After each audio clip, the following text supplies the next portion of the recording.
This is the You, Me, and BTC podcast. Cryptocurrency decrypted. Welcome to episode 95. Karl Mark Force IV, the rogue DEA agent on the Silk Road case, was just sentenced to 78 months in prison.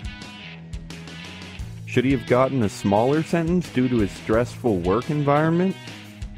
Was the judge really trying to preserve public trust? Stay tuned for our thoughts on those questions and more.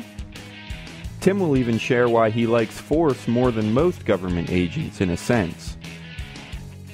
Then after that, we'll discuss Adam Draper's opinion about the difference between Bitcoin and the blockchain. They're very similar, but big money definitely prefers the term blockchain, and we'll try to guess why that is. Your hosts today are Tim Baker, John Stuart, and myself, Daniel Brown. Here we go.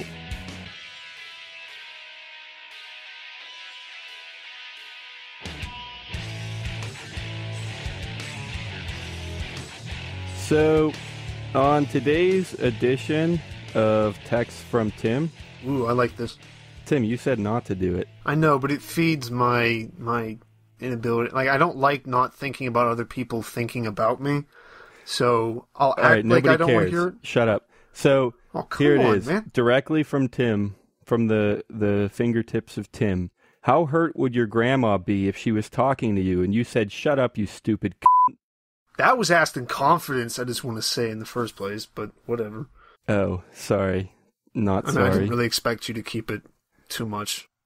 Anyway, that's out of the way. I just had to do that because Tim told me not to, so figured it would be a good idea to open the show with that. Good for you, Daniel. I'm glad you're finding out ways to break out of yourself. All I said is that my grandma would be confused, and then about an hour later, Tim asked me to pay for a hooker for him. So I think I said, did I say a hooker? Yeah. What else would you have said? I mean, what's I'd close like to to use a hooker but not a hooker? No, like a classier name. Oh, like you mean just the term. A lady of the night or something like that. I know you said hooker. Like, I wasn't even there. I probably did. I wasn't even there, but I know you said hooker. So I am Daniel Brown, and I'm here with... John Stuart. Tim... Oh, come on. Boy. Tim Baker. I won't wait. Welcome to the You, Me, and BTC podcast. That was an interesting intro, but that's how we roll here. Glad to have you with us. I guess we're going to kick off the show with Karl Mark Force IV, a really official-sounding name, is sentenced to a whopping 78 months in prison. Oh, thank goodness. I'm glad he went to prison. 78 months, that ought to set him straight for all the evil he did. Well, he'll probably learn, because by sitting in a cell, that's the best way to rehabilitate someone back into regular life. Well, I'm glad he's in there because he's protecting. Obviously, the loony bin didn't work for him because he was institutionalized before. So yeah, because of I kind of want to know what happened according to that article, because they don't actually tell us, but something bad happened there. In what did it say, in Paraguay? Wait, in you want to know Rico, what happened? Not Paraguay. I didn't remember the country that he had his nervous breakdown over. I didn't tell me about this. I haven't read any of this article. We're looking at an article from Ars Technica. I don't know how to say it, but you can probably find several hundred of these articles from the several hundred different Bitcoin news stories, media, or even non-Bitcoin. Yeah, I mean, I don't think this one is a Bitcoin site per se, right. Or not per se. I don't think it's a Bitcoin site at all. Right. We've done a few from here before. Yeah. Well, apparently, Karl's defense in the trial tried to use that he was under a lot of stress and to point back to his... Hold on. I guess we should back up a little bit. I'm guessing most people know this, but if you don't, we should clarify that this is the DEA agent who... I'm sure we covered this story before, but I don't remember the details. But he was infiltrating the Silk Road and exploiting people and stealing money and stuff. And they just tried him, or they just sentenced him. So, and also working for that coin MKT, where he moonlighted for them and stole according to this article, $370,000 from a customer there. Yeah, I do remember that. I think we did it on a live show. But yeah, he kind of illegally worked for this company because he said he could get inside information as a government agent. And yeah, whatever, he got in trouble for that, so.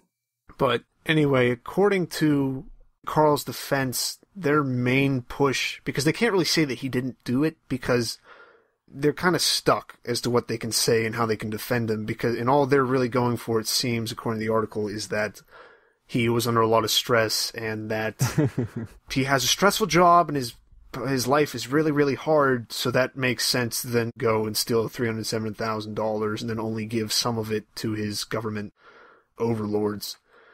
But what they're saying, what his defense is saying, is that to take into consideration for their sentencing of Carl, that he was under a lot of stress and that he has a family history of abuse and alcoholism, which sounds...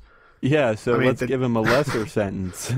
Yeah, because apparently back in 2008, he was doing some undercover work, and it was in Puerto Rico, and it caused him to have a, quote, break from reality, which sounds really bad, especially then because he was institutionalized, and then, according to this article, quote, Forrest wasn't allowed to return to his work at the DEA until 2010, unquote. Like, that's some kind of a responsible way to deal with somebody. Well, you went to the institution for a little bit. Let's put you back on a case and give you all this power after, 2 years. You're probably good after that. And, of course, the prosecutor, to them saying, let's give him a reduction in sentence because he was operating in a stressful environment and has mental health issues, says that would be incredibly dangerous because many federal agents operate in a stressful environment. It's a stressful job, and I would add most of them probably have mental health issues to have that job. So you can't give that, because then every single one that just puts a bullet into some guy's head is, I was in a stressful situation. I've had a lot of problems. I go home and I beat my wife. It's just terrible. But, no, nothing that says he actually beats his wife, but I'll just slander his name a little bit more. Yeah. Also, I didn't pay attention when I first read it, but it says about how he stole $370,000 from the customer of Coin MKT, which is a Bitcoin. It's a Bitcoin exchange. But he stole $370,000 from the customer and then put $37,000 of that into a government account and kept the rest. And he's now being ordered to pay $337,000 in restitution to the victim, identified only as RP. He was also ordered to pay $3,000 to Curtis Green, a former Silk Road staffer whose forces team arrested. I don't know why he has to pay him $3,000, especially since he's probably in custody. I'm sure we've read about Green before. That might have been the dude who, one of the ones they first got, but I don't remember what kind of sentence he got or what the restitution's for. Right. Well, to be fair, I'm kind of a fan of what would it be called? The insanity defense or whatever? This isn't in the insanity defense. This is, he had a really bad time and we should leave him alone defense. Okay. No, they said he had mental illness. Yeah, mental illness. Yeah. And not really for this guy, but in the general sense, I like that defense because I think that we're all mentally ill and we all deserve a break from government, violence or whatever. So I think it's a good one. Not quite sure exactly what you mean. I mean that we're all mentally ill, everyone is messed up, and the government should stop putting people in cages. Well, the reason why we're mentally, it's kind of a chicken and the egg. Are we mentally ill because of government, or is the government there because we're mentally ill? That's a really good question. I don't know the answer. Actually, in some ways, if he had won this case, it's a weird thing because, he was a government employee. So, if they let him win the case, that would reflect badly on them. Do you get what I'm saying? If it's actually true that he had mental illness and they let him go back on the job, then it's their fault that he's doing all this crazy stuff. Does that make sense? Yeah.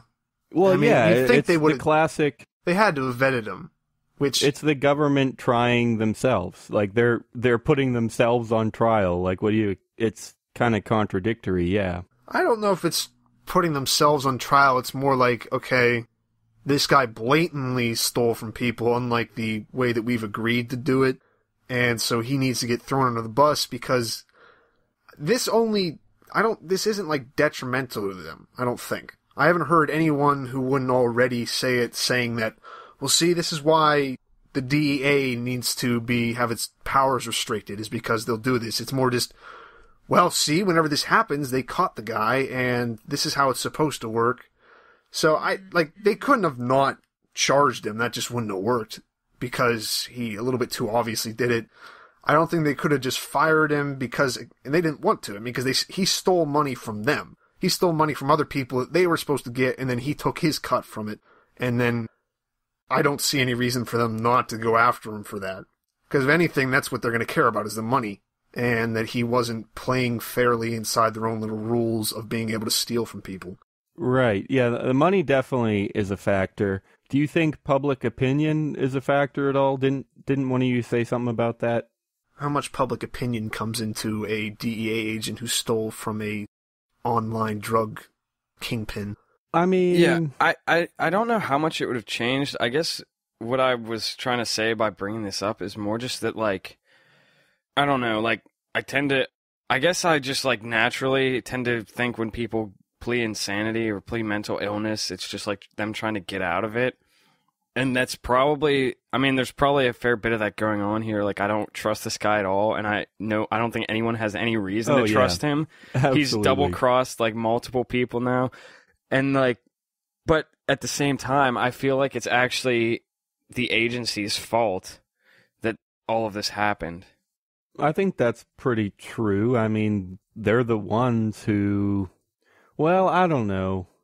They're the ones who hired him back on after they knew he had a mental break from reality, whatever that means. And they hired him back on and put him back on undercover work. Yeah, I mean, I'd agree that that's some pretty dumb stuff to do, but it's still like, you can't say like the cop is innocent because it's the department's fault. Oh, no. I mean, I don't think he's innocent. It's just like, I hate the fact that, like, if whoever wins the case gets off without a punishment. And in this case, both deserve a punishment. Okay, yeah. I definitely agree with that. I still want to know more about public opinion, though. I mean, I guess it hasn't had a ton of media coverage. It's definitely not, like, on the national news every day or anything. But do you really think it would, like, let's say they found him, okay, yeah. I was going to say, let's say they found him completely innocent. Don't you think people would be upset? But probably not. Not any more than are going to be upset for a 78-month sentence. I mean, it's, a little community of Bitcoiners who are like, "Oh, that was dumb." It would have been identical if he got no sentence. It would have been a bunch of people just saying, "Well, that was dumb," and that's all that would have happened. So maybe you're right, Tim. I just corrected myself. Maybe public opinion is not that big a deal. I don't think even if more people were aware of it, I don't think it would have even made that much of a difference. I mean, I guess this is what I was looking for earlier. It does say the extent and scope of Mr. Force's betrayal of public trust is quite simply breathtaking. Which is just a retarded statement. That doesn't mean anything. Judge. Yeah, well, it's because the judge is a pompous cunt, probably, who thinks that what he says actually has any kind of meaning outside of a little courtroom where he dresses up in a little dress and smacks a hammer on something. Because actually, I don't feel betrayed by this guy at all. I kind of like this guy because at least he's doing it. Like, yeah, no, I'll take the money. Okay, we've had this argument before about that. I don't want to do that again. Oh, I'm not saying he's good. I'm just saying, I'm not bothered by it. That's the thing. You also, like, don't expect the government to do a good job in the first place. I don't think anyone does. Nobody does. No, every single time you take a poll, they're like, no, they're terrible. But then everyone's like, why don't they do better? No, yeah, people still expect it, even if they say they don't. I guess that's what I'm getting at. Yeah. I could just imagine tons of people that I know, probably all of them over the age of 35, who are like, how could they let this happen? Like, okay. I think the judge is actually probably right. The betrayal of public trust thing, that kind of, I could take that more seriously if they hadn't kept this information out before the trial. Oh yeah, that's a fair point. Because they didn't even arrest him until afterwards. Yeah, that's totally a fair point. So yeah, you're talking about the Ulbricht trial where they wouldn't let them talk about this rogue agent. Yeah. But actually, I don't know if I follow that last point then, though, Tim. What does them mentioning it in the trial have to do with public trust? About it being a public trust. Just the fact that the legal system is made the way it is, where they just keep information like this out. Because it's like, he's betraying public trust that way, but the people involved in that case, I would think, are also betraying public trust, because it's not like it didn't hurt anyone except their attempt to get a life sentence to not bring this up. And it's not like, you can't make well, Ross Ulbricht was a dangerous criminal, they needed to send him away for life so he didn't harm anyone. I don't like his phrase of the public trust, because, like we said, first off, no one gave a shit. Okay. And two, you're not helping the public trust, you aren't a public servant. So you're saying that you would believe that he's concerned about public trust more if... Now, these are two different judges. Yeah, they're completely different judges, so you can't really make the comparison. So I'm not being fair, but... Right, but I'm still just trying to understand this. You're saying that you would understand his concern for public trust more, and you would kind of believe it more, if they were allowed to bring this up in the Ulbricht trial, because that would have been an example of them being concerned about public trust, is allowing them to talk about the rogue agent. Yeah, being open about it the entire time and not hiding it until you'd already sent that guy away for life, and then being, well, yeah, he did something wrong, let's arrest him now. Because we don't want to do it before the trial's over, that might mess with us trying to put someone away who showed us up. Yeah, I mean, also, to say that it's a betrayal of public trust is saying that they think it's bad. And going with the same idea of them not mentioning it during the trial, it's like they're not going to talk about how this bad thing happened until after the other trial is done. Yeah. It's like, right now, I have no moral issue with this. until we get this other guy behind bars, then I'll have a problem with it. John, it's because they're focused on applying the law very well. They can separate their moral quandaries from what they go to work to do. They're very impartial. But they're still going to make stupid comments about this and be up on a throne and say, well, morally, you're under me, even though I'm not supposed to bring this into it. I'm just supposed to go off the law. It's just you can't have these court systems and then making these moral judgments in the middle of it. There's no need for it. There's no need for his stupid little thing here, besides for him to feel important. And then the thing after it, it is compounded by the fact that it appears to have been motivated by greed and thrill-seeking, including the pursuit of a book and movie deal. First part of that, motivated by greed and thrill-seeking. What else do people do things for? That's what you do things for, generally. Thrill-seeking and greed is what generally moves people to do things. Anything that's not I forgot the word. Like beneficial? No, not beneficial, because still... Tim, you're forgetting that most people think people are good deep down. Do they? I guess maybe they do. I think most people do. Yeah, you're probably right. Well, it depends if you think greed is a bad thing or a good thing. If you believe it's not good or bad. Greed is just most people who also think that people are good deep down also think greed is a bad thing. Okay, I'm right. comfortable making these kind of blanket statements because I think I just imagine people listening to this and being like, "Of course, I think greed is a bad thing. Of course, I think people are deep down are good." Like, I can't really imagine people getting mad about me saying this. So yeah. All right. And then the second part, this isn't against the judge anymore. It's just, I don't think...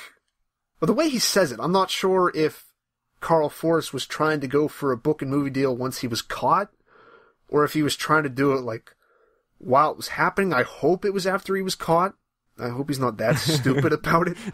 Dude, I have this crazy story to tell. I didn't do it, but... What if a DEA agent stole all this money?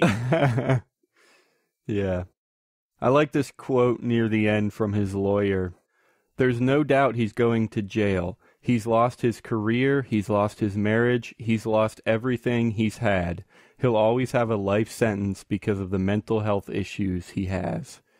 So, there it is. This guy is suffering profoundly. I like He's that. imprisoned inside his own mind. Yeah, I know. I really like that. Like, I can do that too. No, officer, I wasn't buying a hooker. I'm so overcome by my guilt over what I've done. I think that's enough. the like manipulation of it. That's like a beautiful rhetoric right there. Like, yeah, it's a lawyer speak. I know. Oh man, I should go to law school. I don't even want to be a lawyer. I just want to go to law school so that I can like spin stuff like that. It reminds me of Catch-22 from Meshuggah, right? Like the struggle to free myself becomes my very shackles. Yeah, I can see that. Oh, and here's the counter from the prosecutor. The notion that Mr. Force should get a reduction because he was operating in a stressful environment and has mental health issues, that would send an incredibly dangerous message. Many federal agents operate in stressful environments. It's a stressful job. I know they're such great servants. They're working so hard under such stress. He's in a very stressful environment, Daniel. He had to talk to criminals over text. Oh, gosh. They could have killed him. He had to fake a man's torture and death. I think that's exactly what she's saying. What? That's exactly what the prosecutor is saying. She's saying, like, if we were to let him get off, or let him get off because of this, that sends, like, a really terrible message. Right. It says that any agent can get off of crimes because all of them are stressed. Yeah, that's exactly what the prosecutor was saying. Yeah, Right. and we're saying that federal agents probably, I'm saying specifically him, but I'm going to make fun of him. Oh, never mind. I'm going to say that most federal agents sit behind a desk and don't do much. And then him specifically being in the field for him was just extorting nerds over the internet. So I wouldn't have felt too scared for him. Like, being in there stealing $370,000 from people going, oh no, someone might find me. And then what are they're going to find out I'm a DEA, and then they're not going to touch me because no one does but the cartels. No, I'm sure it's they're actually pretty stressed. Oh, if you're in like a white supremacist gang undercover, then yeah. Or if in Puerto Rico I don't know what he was involved there.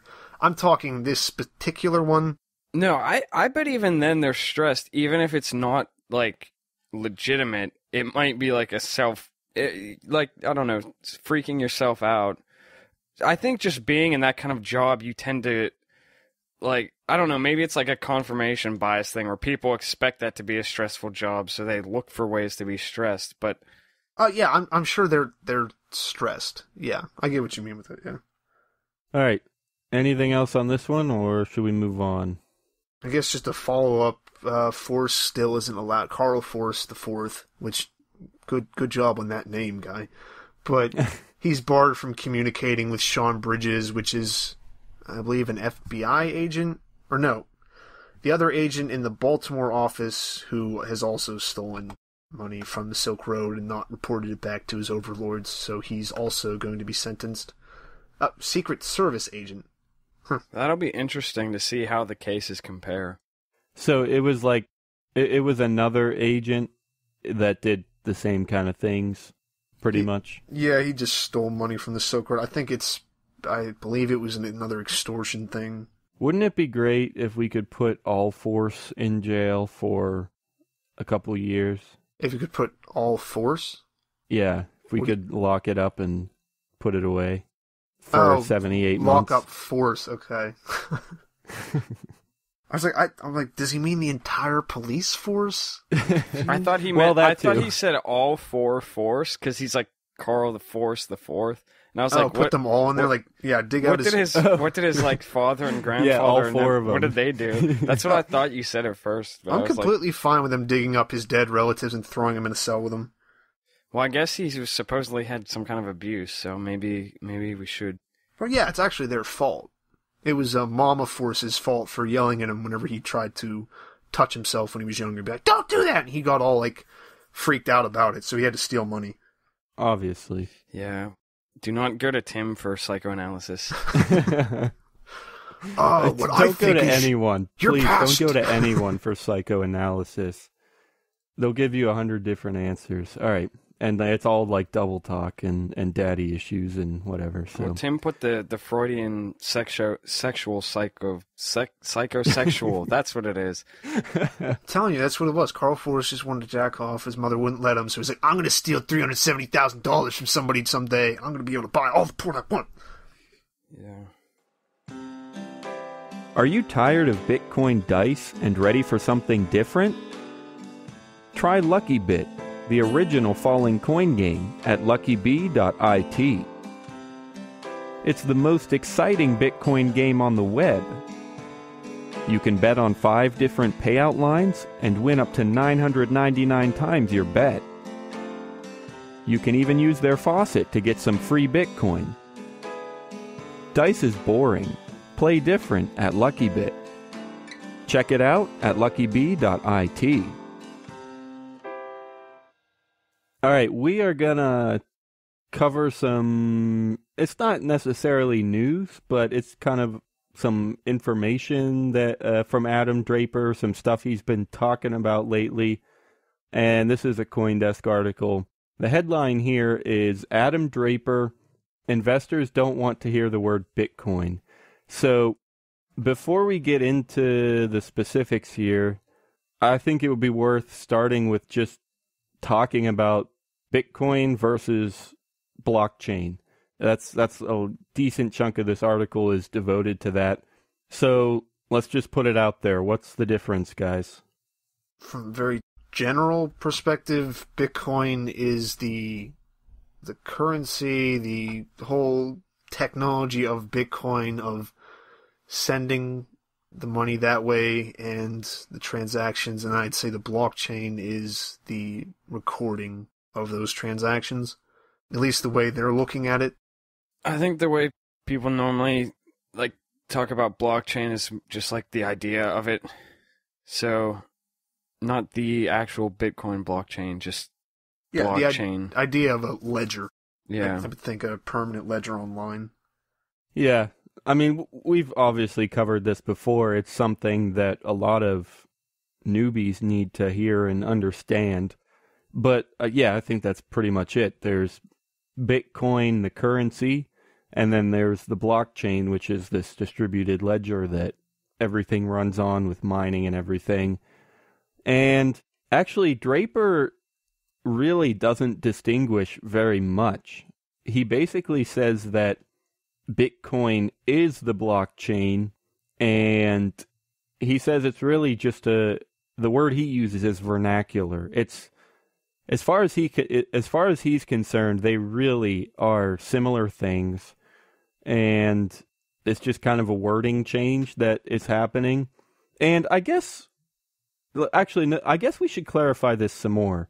So the difference that I just said, the currency versus the ledger, the network and stuff, that's actually not necessarily, I mean, obviously anybody can define these however they want, especially since they're so new, you can redefine them as much as you want. But actually, that's more what people say is the difference between Bitcoin with a capital B and Bitcoin with a lowercase b. The lowercase b is the currency, the capital B is the network. Have you heard anything like that before? Yes. Yeah, I've heard that. I think I've heard Antonopoulos say that a few times, making the difference. And I've heard a few different people say that. I'm pretty sure we've said it on here. Yeah, I think we have. And I guess so maybe what I just said about the difference isn't perfect. Maybe it's more of like, and again, he doesn't see much difference at all, but if you had to point to a difference, I guess it would just be that Bitcoin is one specific example of the blockchain, and the blockchain obviously can serve things other than Bitcoin. Does that make any sense? Yeah, and I think it can. I think that's what they're looking at doing, but I don't see how they can exactly, since I thought the whole thing of the blockchain was because it's like decentralized, but as soon as you do this, you're just kind of cutting off that part. Wait, you don't see how they can do what? Or as soon as they do what? Not that I can't see them how they do it. I don't see the Do huge what? implementing blockchain technology into banks. Oh, well, yeah, I don't know how we got there, but yeah, that's something they talk about. Well, no, okay, so yeah. Yeah, that's actually definitely something we should talk about because he covers it quite a bit. But actually, I do also, another thing I have to add to this definition, 'cause I guess it really is a lot more confusing than it should be, maybe. But there's also, when it comes to Bitcoin versus blockchain, I just was saying that with the blockchain, you can apply it to things other than Bitcoin, but Bitcoin is like a subset of the blockchain. Bitcoin is a type of blockchain. But then another thing that you have to point out is that the Bitcoin blockchain, the one that is used for Bitcoin, can be used for a ton of other purposes. It already is used for a ton of other purposes. And people are talking about, like we said, putting it into banks maybe and whatever.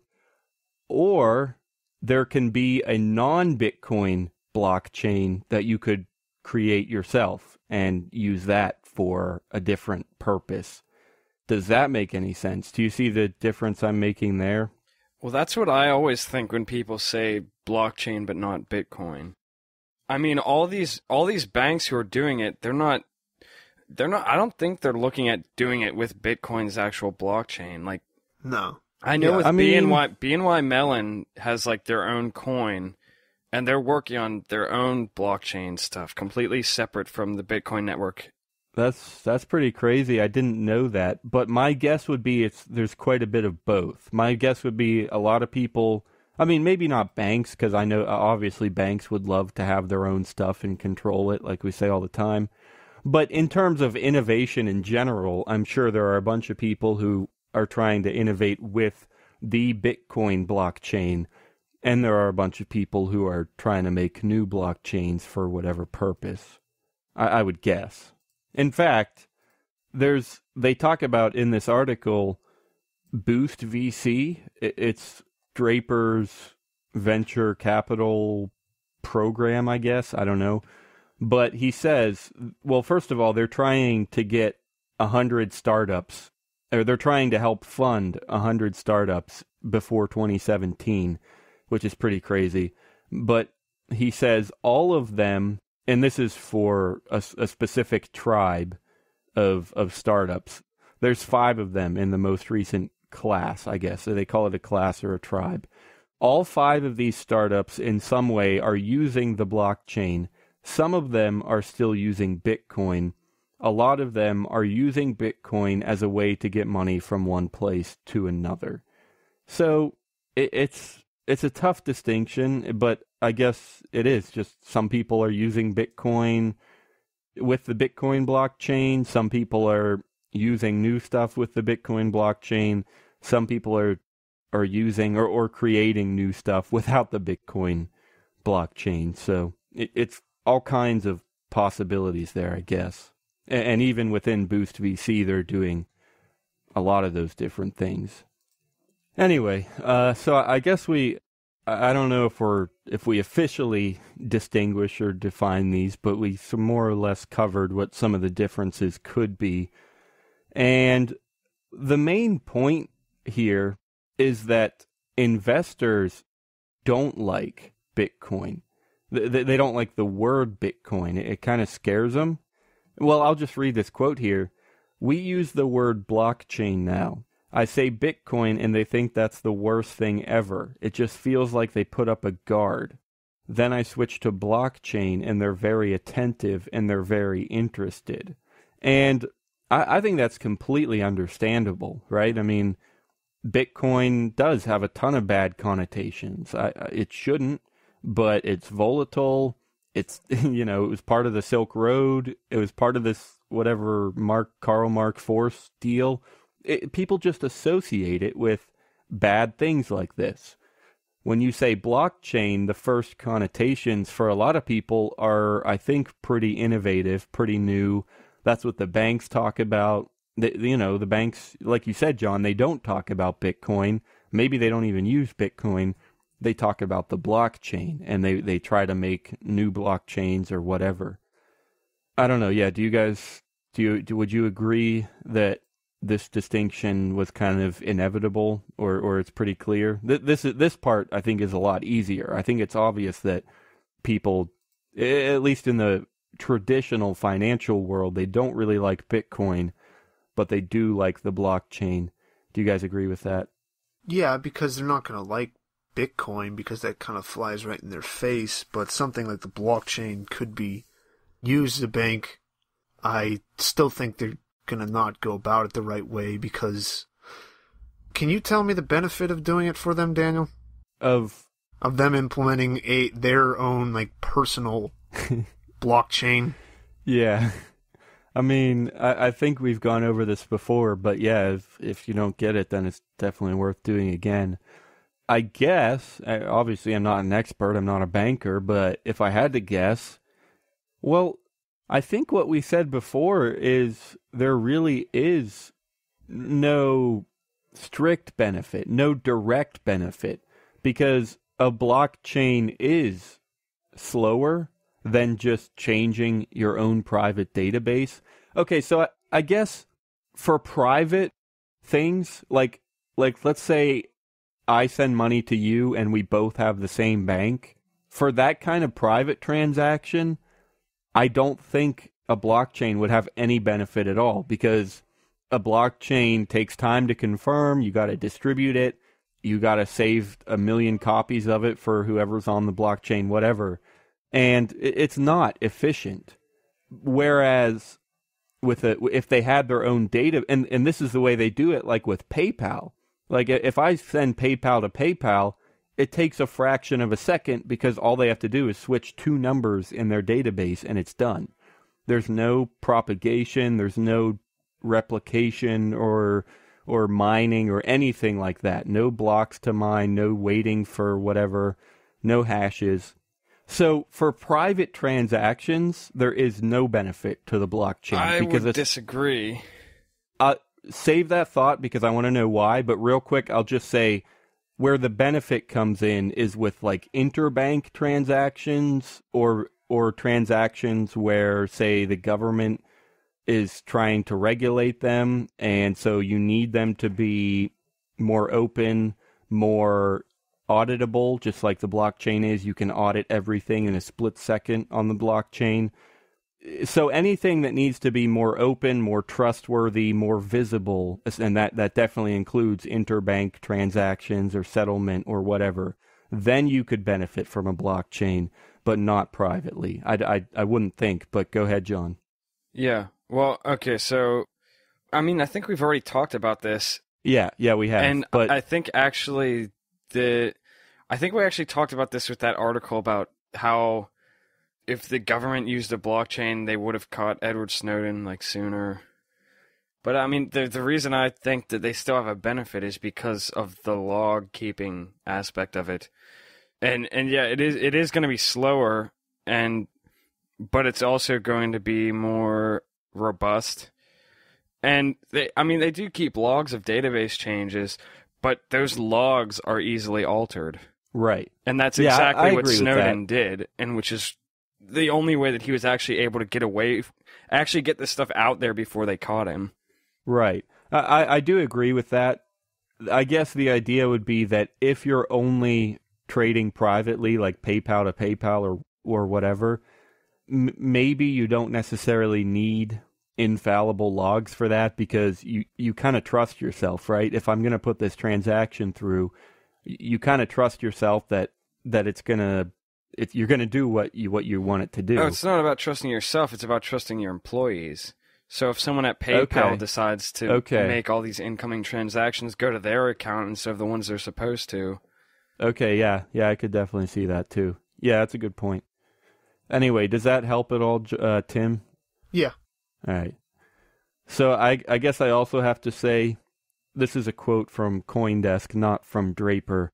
Financial institutions and investors don't like Bitcoin, but are interested in blockchain. the amorphous term that, while technically referring to Bitcoin's distributed ledger, the blockchain, and derivatives that use its logic, the term has come to serve as a general stand-in for innovation in the way that YOLO was once used to punctuate hip conversations. So blockchain is hip and Bitcoin is not. That's kind of the conclusion there, I guess. Yeah. Well, I mean, I think it's less offensive. It's less, not offensive necessarily. It's less of a, like, Bitcoin's a much more focused, I think, technology than blockchain is. Obviously, like we said, can be applied to a lot of different things and doesn't necessarily bring with it that blockchain doesn't have the news headlines that the word Bitcoin has and is associated with. Yeah, that's true. It gets terrible media coverage sometimes. So one last thing that is just worth a quick mention is they talk about regulation a little bit, and they say Draper has been openly critical of the bit license. He really doesn't like regulation. He's complaining a couple times in here how it's kind of holding their startups back. Like I said, they're trying to get 100 startups going, and a lot of them, the numbers are smaller now than they used to be because of regulation. It's hard to get going when you gotta do 1 million applications and get these licenses and have a complete legal team and keep records for 10 years, whatever, stuff like that. So I guess that's pretty nice to hear him talking about. He says actually that's another part of the reason that people are going towards blockchain is because Bitcoin itself as a currency is going to be regulated. But with blockchain, if you kind of expand or do something different, then maybe it won't be regulated. So that's a factor too. Anyway, let's do advice of the week. What are people going to take away from this magnificent 50 or so minutes that they just enjoyed? My advice is YOLO. Just YOLO. Just steal. If you got the chance to steal $370,000, you should probably take it and then just say you're crazy. No, but it won't work, Tim. No, but that's terrible advice. That's the exact opposite of this whole story that we've been talking about. No, it's not. All you have to do is just not get caught. And if you do get caught, you get like 6 years or whatever Tim, it is. That should be your advice then. If you're going to steal $370,000, don't get caught. That would be way easier. Yeah, I mean, obviously, you should just not get caught. Like, I think if you're golfing, you should just try and get a hole-in-one every time. Then you don't have to get a hole-in-one, I just quit. It's just a bad idea after that. Well, it's just easier, too. Like, then you don't, because putting's hard. So just get a hole-in-one every time, and then you're good. All right, let's go to Scally's, and Daniel can get a hole-in-one every time. He should be able to. It's only a par 3. It's we suck. I mean, I know I might get harassed here for explaining my jokes, but that was a Happy Gilmore thing if you didn't get it. Don't explain, just jokes. Well, neither of you seemed like you picked it up, so I just figured I'd throw it out there. That's because it was a bad joke, Daniel. It wasn't because we didn't understand it. Well, I didn't care if you understood it. I was making a reference and you didn't get the reference. Yeah, and then you explained it, so you did care if we understood it. No, I did. Yes, I didn't care if you understood the joke. I cared if you understood the reference, which obviously you didn't, because you're an uncultured son of a bitch. Happy Gilmore. All right, we still need something from John. I haven't seen Happy Gilmore since I was like 12. I don't think I have either. And I haven't watched it again because I'm not 12. Is that your advice? Don't watch Happy Gilmore if you're older than 12? No, you can watch it all you want.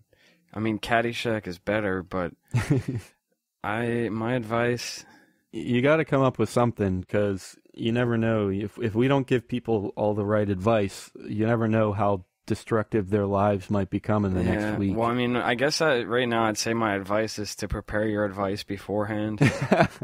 Yeah, think of something before. If you're going into something where you kind of know you're going to have to come up with advice, probably go into it thinking of something beforehand, or else you'll sound like an asshole. Yeah, that's my advice for today. Well, I mean, that's the glory of pre-recording, though. I mean, we could wait for an hour for you to figure something out and then just cut it in as if nothing ever happened. This is true. So my second piece of advice, always pre-record your shows. and better yet, never release them. So then you can never screw up if you don't release shows. Yeah, people won't send you hate mail. Exactly. People won't send you hate mail. You won't give out bad advice. All right. See you next week, guys. Check out @YouMe and BCC.com on Facebook, on Twitter, on YouTube, all up in the interwebs. We'll see you next week. Bye, everybody.